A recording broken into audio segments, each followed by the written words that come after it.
we'll kick off.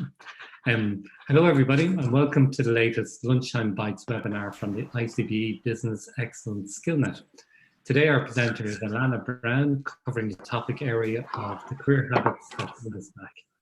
Allana is a business studies graduate of the University of Limerick and has participated in leadership programs in conjunction with Cape Town University Business School in South Africa and Cornell University in North America.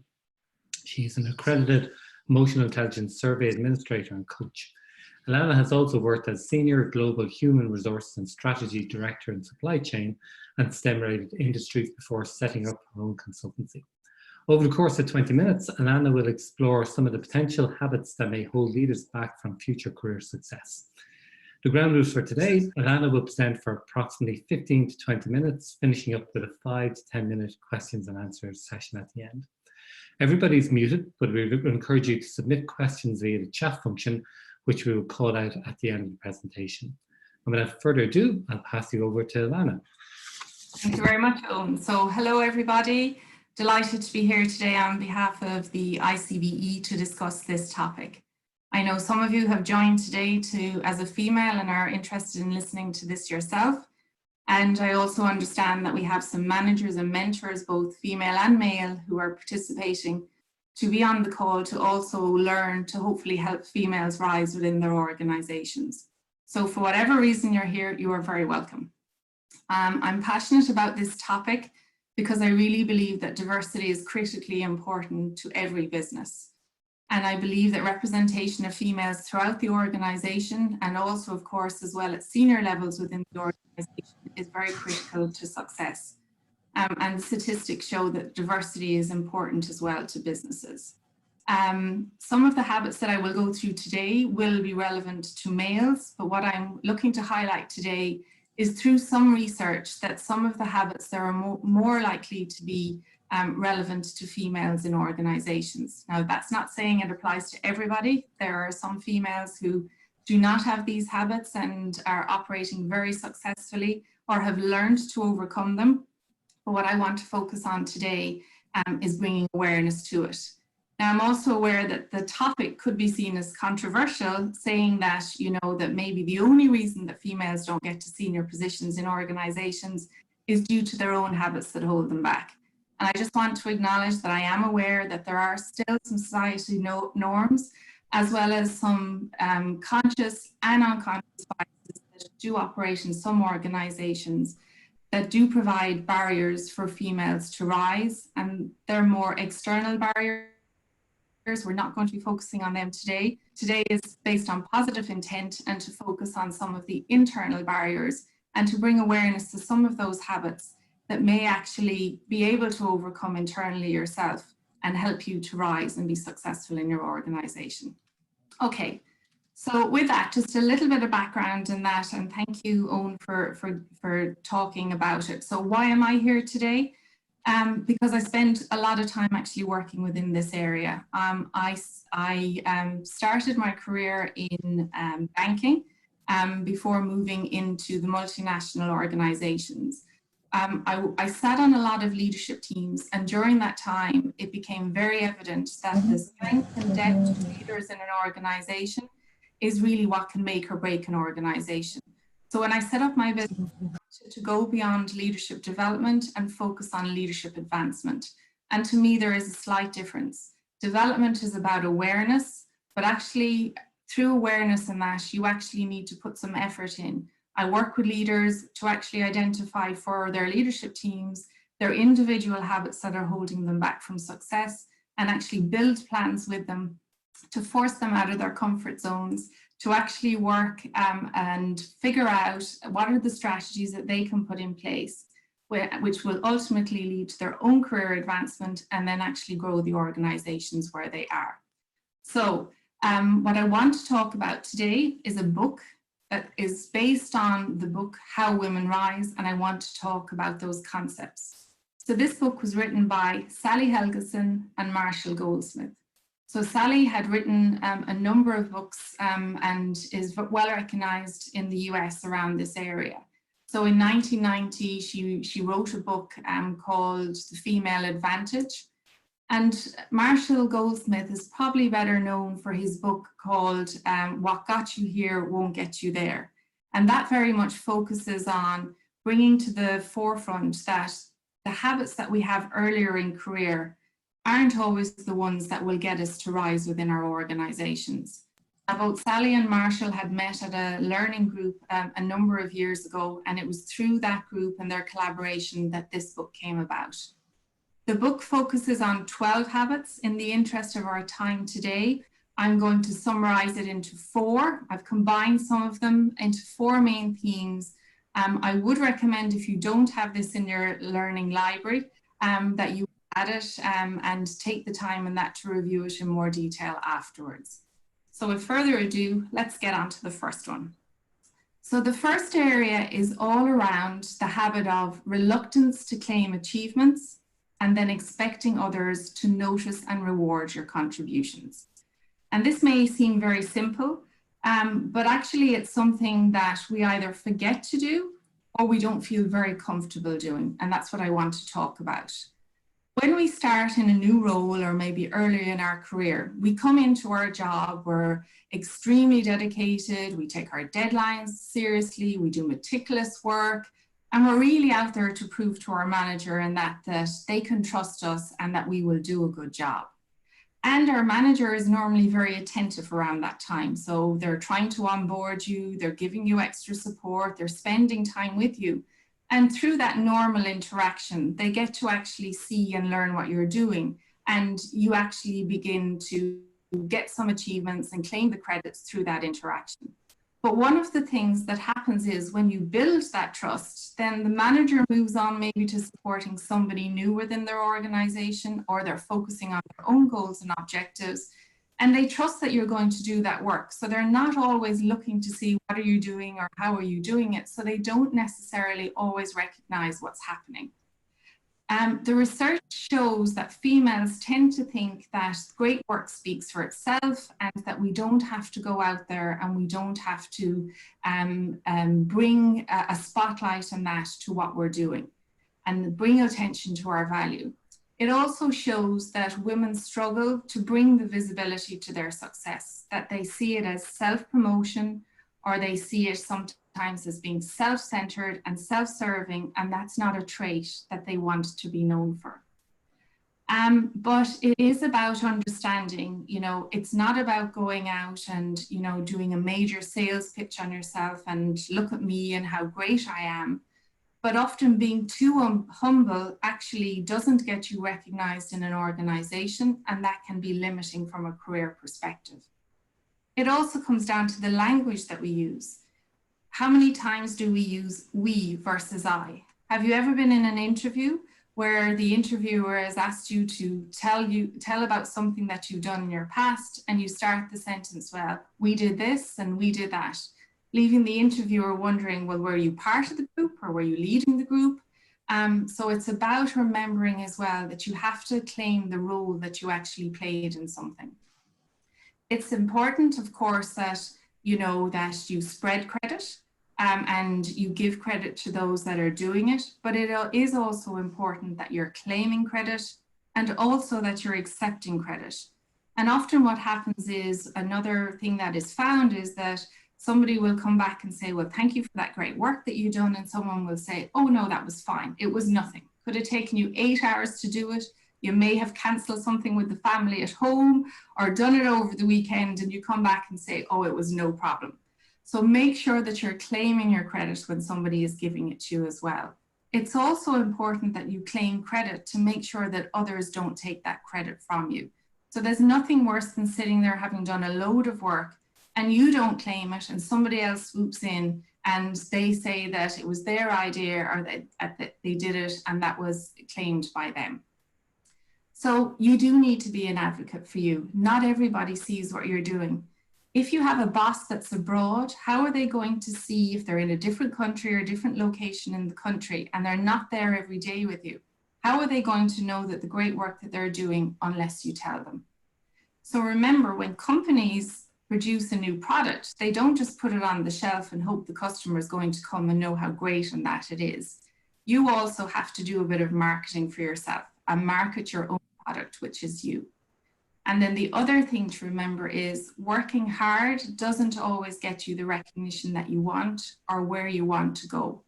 So a great starting point is to make sure that you are spending the time with your boss and telling your boss in your weekly meetings, in your monthly meetings, or however they look like, how that actually happens, what you do and the value that you bring. You may not feel comfortable at the start. It may take a bit of practice in that, but the more you do it, the easier it will get. So habit number 1. The second one I want to highlight is the perfectionist trap and overvaluing experience. Early in our career as well, we strive to be perfectionists, to do everything great, you know, to show up in a great way. But sometimes this can actually hold us back as we progress within our career. When we get riveted on the detail and we're really focused in and we're really trying to get down deep into a subject or a topic and be the perfectionist on it, it's actually distracting us from big picture thinking. We're putting a lot of time and effort into areas and maybe time that we don't need to put in there. That could be used for thinking about strategic projects or new initiatives that you can bring to the organization. We spend a lot of time at work and we want to be satisfied and happy with the work that we do. If you're a perfectionist in that, the chances are you are never going to get to perfect, so you're never going to be happy with what you do. The other element is, if you are leading teams, is just to be conscious of, if you're a perfectionist, will they start feeling like they're being micromanaged? And will they be disappointed that they can never please you as a boss because it's never good enough? And will they become resentful? What you don't want is team members leaving you or the organization in that because they feel that they can never achieve for you within their own careers. It comes down to delegation as well. Perfectionists struggle to delegate, and actually if you can't delegate, that does have an impact from a career perspective too. If you think, I'll do it quicker myself, I'll do it faster myself, that's great, but when you do that, you are taking extra workload on, and that is actually filling your capacity and taking away from your opportunities to do something much more strategic or get involved in new exciting projects and show leaders around the business and that the value that you can actually bring. The trick is to learn when is good enough enough. Is 80% good enough in a scenario? Does it have to be done to 110%? The other area linked to it then is overvaluing expertise. And it's about wanting to be a really in-depth subject matter expert on a topic. It's about making sure that you are trying not to master every detail. Yes, in certain roles, if it is an SME role, it is important that you get down into that depth within a subject or a topic within your organization. But when you're an SME and you spend all your time doing that and you become such a valued person within the organization, it may actually prevent you from moving into different roles. One, you may hold yourself back because of this is all I know and the fear of trying something new. But actually your manager may not want you to move to a different role either or support your career move because they will lose so much expertise in that within the business. So the important thing is, you know, to understand as you're moving and you want to move into managerial roles, your new subject matter expertise needs to be your managerial, and what you do to lead in that and to be a leader is your new expert area rather than your functional and your technical expertise. You need to rely on others to provide that for you so that you can actually spend time actually creating strategies, adding value, and developing team members to allow you to progress within your organization. Number 3, building rather than leveraging relationships. So, and also failing to enlist allies from day one. It is critically important for any aspect of leadership to build relationships. To tell people what you value you bring to the organization, you need to build relationships to broker resources, to seek support, and ultimately to achieve your goals. Women have a great ability to build relationships, either with clients, with peers, or with direct reports. They are often seen as motivating, engaging. They can build strong teams, they're great at listening, and they're great at building morale. So that sounds fantastic. So where's the problem? The problem is that as you progress within your career, you need to be able to leverage the relationships as well as build them. And the research has shown that women are much more comfortable giving help and supporting others and going the extra mile for others than they are asking for the help themselves. It goes back to what we said earlier, similar to claiming your achievements. The fear is here that leveraging will be seen as self-serving. But work and working in a work environment is very much a give and take. So you help somebody, it's absolutely okay to ask for that help back. I look at it as if you're putting money into the bank. If you're putting it into a savings account, you help people and that keeps on building your credit within the bank. But when you need help and you're busy or you need resources or maybe even support for yourself, or you're going for a new job and you want somebody to put a good word in for you, that's when you confidently need to ask for what you need. And that's like taking the money, withdrawing it back out of the bank when you have it saved. What's the point in saving and having the money in the bank if you're not going to get to spend it and get that return on investment? It's also about making sure, that when you're confidently asking, that you are feeling comfortable with it, because leveraging actually brings real tangible rewards. It helps you make faster progress in achieving your goals, which ultimately enhances your reputation and also your visibility. It's important as well that you enlist allies. And when you move into a new role, the research has shown also that females very much, they go straight into reading the policies and procedures, learn as much as they can, put their head down at their desk or their office. And, when they know everything and they become that subject matter expert again, then they go out to people and building the relationships. The critical thing is to reach out first. Don't wait for others to come to you. And rather than spending your hours, poring over the policies and procedures, get out there and network. That's where you'll learn. And the sooner you start building those relationships in the business, the sooner you start putting their money in the bank, the sooner when you need it that you can withdraw it. And it is known that relationships and networking is the lifeblood for career success. So another critical one to keep an eye on. And then the final one that I want to share with you today is around minimizing and not letting your radar distract you. So what does this mean? It's about holding your space and it's about staying focused. When you show up confidently, then what happens is you come forward with power and authority and influence. The research has shown that often the words and the body language that females use sometimes can be minimizing. So have you often heard yourself say, I have a small thing I want to run by you, or I'll only take a second of your time, or I know you're very busy and this may not be too important, so when you get a chance, can I get a meeting in your calendar? If you think about that, what you're doing and what you're saying, all those prefaces are actually minimizing what you're saying and the impact. You're telling somebody that it's not very important. So on a priority list, the chances are you're going to go down the end of the list of getting somebody in a meeting with them or getting on their calendar or agenda. So just watch out for that. Apologizing is another way that is seen as minimizing. Constantly saying, I'm sorry. If you start an email with, I'm sorry, or you're running into a meeting, I'm sorry, and that, it actually takes power away. So it's critically important, if you are sorry, of course, for something, say it. But often this becomes a habit and it becomes part of our vocabulary that we don't even realize that we are using. The good news is once we become aware of this, it becomes much easier to handle. So make sure you're keeping an eye out for that. Another area of minimizing then is in relation to the space that you take up. And this is really to do with executive presence. If you think about when you walk into a meeting room, where do you sit?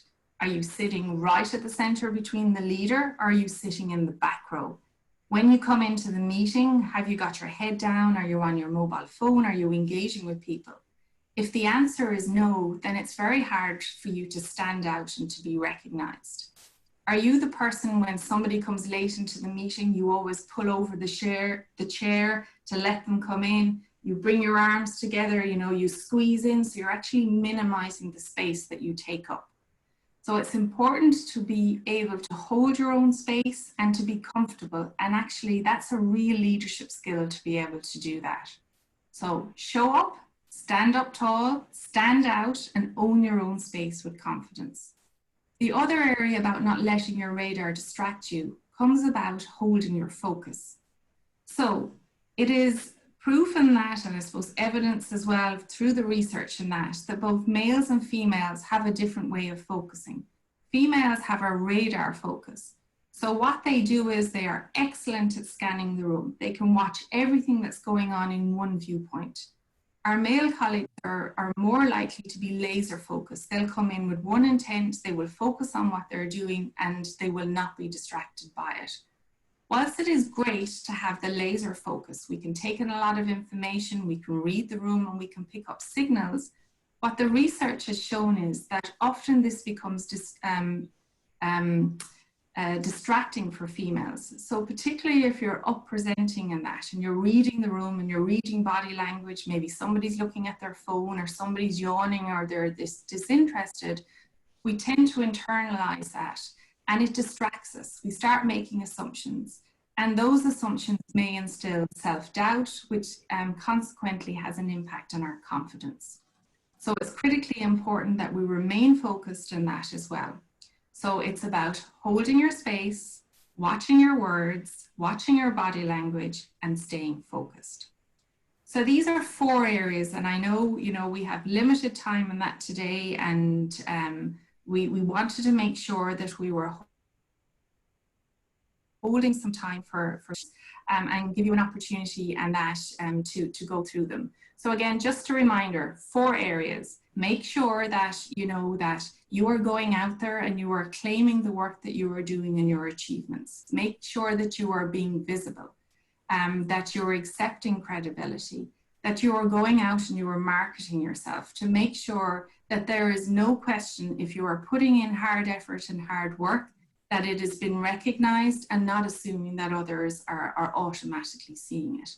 The second area is just be careful of being the perfectionist. Make sure that of course, do a good job and do it to a good quality, but make sure that you're not wasting time on being the perfectionist, which is going to distract you from working on more strategic things. And also make sure that you're not being too much of the subject matter expert when it's not required within your role.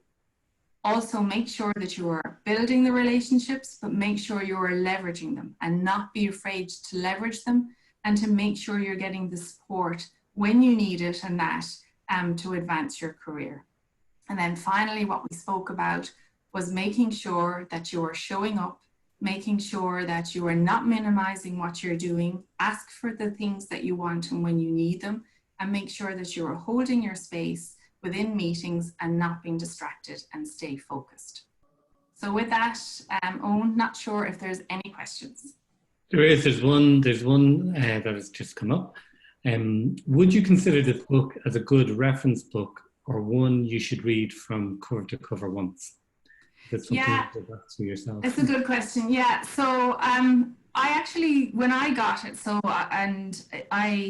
during my work, I found this book, and I wish I had found it earlier in my career, because when you start reading through it, I kind of went to dip in, but I kept on reading through it, because I think when you start reading, you start recognizing in that. And actually, as books go, it is quite an easier read.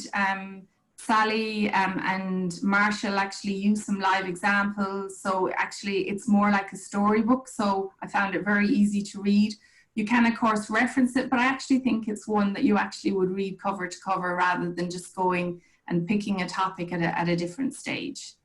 Actually, just on that topic as well, does the book contain practical tips, for example, leveraging your network? And the comment is, that's a skill I could use some coaching on. I think all of us could. Yeah, so it does give some tips. I would say the book is more from an awareness perspective, and it's about highlighting the habits more than going into actually saying exactly what you should be doing. Just on the networking and that, yeah, I would say that I would advise anyone, you know, when I'm coaching them and that, to make sure you have a stakeholder list. And I would say 2 stakeholder lists. One stakeholder list is critically important, that you have it for the current job that you're doing today. Who are the people who you need to gather information from? Who are the people, you know, that you need for decision-making purposes? And they could be, you know, your team members, they could be colleagues at a different level in the organization, they may even be colleagues in a different country in that. Those that can provide you with information to do a good job for where you are. The second stakeholder list that I would always suggest that somebody has is your career stakeholder list. So who are the influencers out there? Who are the people or the functions that you may decide you want to move into next? Do they know you? And it's about then finding the time and making sure that you're setting up meetings. You know, people are always delighted when you ask them, you know, can you have some of their time? You know, you want to build your business acumen, you know, you can share a little bit about you and your career during that time as well. And then to actually, and to have the mindset that, you know, you're building on your next career, even though you're in your current role, it's important that you are out there and networking and that, so that when the time is right, that people will know who you are and what roles you're interested in as well for the future. Oh, great. Can I just ask one last, and if there's any last questions, please put them in chat. Allana, can I ask you about the role of practice? So a lot of these tips are very powerful, and I imagine they need to be practiced before they be perfected. And if that's something that you need a coach or a mentor to assist with, or are these things that people can practice on their own? Yeah, I think there's some of them that you can absolutely practice on your own, but I suppose from the work that I've been doing with companies and going in, what I find is, so there is a neuroscience part connected to this, and, you know, it is a habit. So what I have found is, you know, I can sit down with somebody and we can do an assessment and we can figure out where the gaps are through our conversation and that awareness will bring you to a certain stage. I think where the benefit of going through the coaching and that is actually having somebody to hold you accountable for making the change. So to working with you to identifying the habits, but then what are the strategies, encouraging you to actually come out of your comfort zone and actually to, you know, to put the hard work in to get there, and then coming back and keeping you accountable and that to it. And to make sure that you're working through that practice until it becomes a new habit. And neuroscience tells us we can actually create new habits. They may not feel comfortable, but with practice, they do become easier. What tends to happen is we start something. Now, there must be a value in doing something or wanting to change in the first place. If we don't see an end goal or value in it, chances are we're not going to give it effort. But once we do have that goal, it is great then to actually to practice it. Chances are you will revert back to type. So you're going to have to re-energize in that again to keep going. And what I often see is the things that will hold, even though you have awareness, the things that will hold you back from really making the habit change in a work environment is when you get really busy. And that's where the coach is handy, because when you know you have a meeting with somebody and you have to come back and that accountability is there, it can just give you that extra little push in that as well to make sure that you're getting it over the line, to ultimately help your improvement and advancement at a later stage. Great. Allana, would you mind moving on to the last slide there? Certainly. Okay, so thanks very much. That accountability is one I think even I have to ponder on, in terms of coming up with these wonderful techniques and then having somebody to make sure that you actually implement them. So thank you very much for those insights. No problem. If there's no further questions, I don't want to stand between you and lunch any further. Just to mention that the ICBE Business Excellence Skillnet is delighted to offer a 2-day program designed to accelerate the technical and leadership growth of women in STEM 2 industries. If you're interested, please contact Alison at the ICBE or look at the ICBE website. Allana, thank you very much for your insights. The videos and slides from today will be uploaded to the ICBE website later on, because there were some questions about the book. And finally, to all who attended today, thank you very much for your time and look forward to seeing you on the next ICBE webinar. Thank you very much, Allana. Thank you, everybody. Thanks, Owen. Bye-bye.